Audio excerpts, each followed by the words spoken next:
Hi, I'm Claire, and at 29, I thought winning 25 million in the lottery would fix everything until my brother's betrayal turned my world upside down.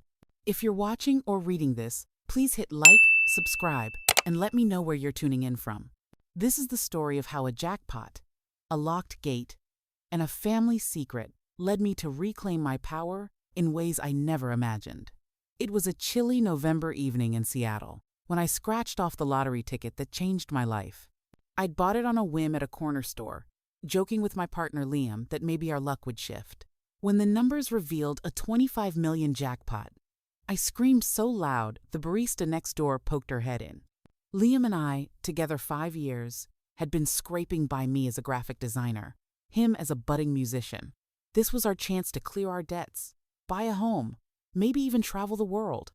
I couldn't wait to share the news at our annual family reunion, a tradition my parents hosted at their coastal cabin in Oregon. My brother, Nathan, was always the star, confident, successful, a tech entrepreneur who'd made it. At 29, I was the artsy younger sibling, always chasing dreams while Nathan racked up accolades. His subtle digs about my hobby job stung, but I thought the reunion would change things. I pictured announcing my win, watching their jaws drop, maybe even earning Nathan's respect. I was wrong. Liam and I drove to the Oregon coast, a 6-hour trip through misty redwoods. I'd splurged on a bottle of aged whiskey to toast the occasion, imagining a warm night with my parents, Nathan, and his fiancée, Emily. But when we reached the cabin's gate, it was chained shut. A note was pinned to it. "Claire, you're not welcome this year. Family only. Nathan." My heart sank. Liam's jaw tightened. "What is this crap?" he growled. I called Nathan voicemail. My parents' phones were off. I pounded on the gate, tears freezing on my cheeks. But the cabin's lights glowed without us.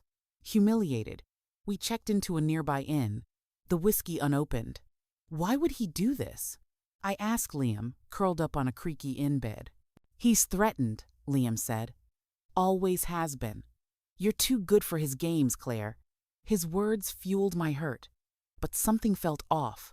Nathan's note was cruel, deliberate. I checked my phone and found a vague text from my cousin Ava, sent days earlier. "Watch out for Nathan. He's been digging into you." I'd ignored it then, but now it felt sinister. Back in Seattle, Nathan's betrayal gnawed at me. Locking me out of the reunion? It was a new low. I called Ava, who hesitated before spilling. "Nathan knows about your lottery win. He's been telling everyone you're showing off, that you don't belong anymore." My win had leaked probably through Liam's excited tweet about life-changing news.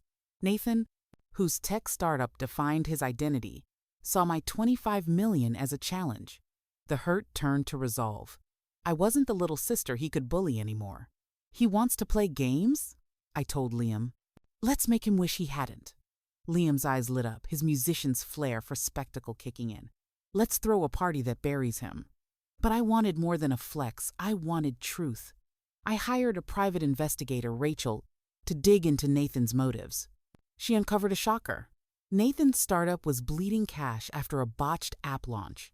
He'd been leaning on our parents to rewrite their will, cutting me out to secure their cabin and investments for himself. The lockout wasn't just jealousy. It was a calculated move to paint me as the outsider, ensuring he controlled the family's legacy. With this ammo, I planned a counterstrike. A celebration of connection at a stunning waterfront villa I rented in Portland with my winnings. I invited our extended family, friends, and Nathan's tech colleagues, scheduling it the same weekend as his annual startup showcase. My invitations read, "To those who matter, join me to celebrate what truly counts." I didn't mention the lottery, but whispers spread. The villa sparkled with string lights, a jazz quartet, and a spread that screamed extravagance. My parents arrived, puzzled but excited, unaware of Nathan's stunt. Ava came, apologizing for not warning me sooner. On stage, I raised a glass. "Thank you for being here. This is about those who build you up, not tear you down." I won 25 million, but the real prize is you, my true family. The crowd gasped, then roared. My parents, stunned, hadn't known. Some tried to divide us, I said, but love wins. I didn't name Nathan, but the point landed. Ava whispered later. Nathan's showcase tanked. Most of his investors are here. My parents confronted me, tearful. Nathan said you skipped the reunion. Dad admitted. They called him that night. He confessed, claiming he protected the family's image. His excuses crumbled. Then Rachel dropped a bombshell. The cabin was partly mine. Our late Uncle Thomas had left me a 50% share in his will, a fact Nathan hid to maintain control. At a tense family meeting, I showed Nathan the documents. You don't deserve this, he sneered. This says I do, I shot back. I'm turning the cabin into a community arts retreat, not your personal empire. Nathan's fiancée, Emily, walked out, mortified. My parents sided with me, their trust in Nathan shattered. His showcase's failure and exposed lies tanked his reputation. Today, the cabin is a thriving arts retreat, funded by my winnings. Liam and I are planning our future, stronger than ever. Nathan's rebuilding, but we're estranged. I've learned family is who shows up, not who shares your blood. My $25 million didn't just buy freedom, it bought truth. Have you faced a betrayal that led you to reclaim your strength? Share your story below. If this resonated, please like, subscribe, and share with someone who needs a reminder that our darkest moments can spark our brightest. Thank you for joining me.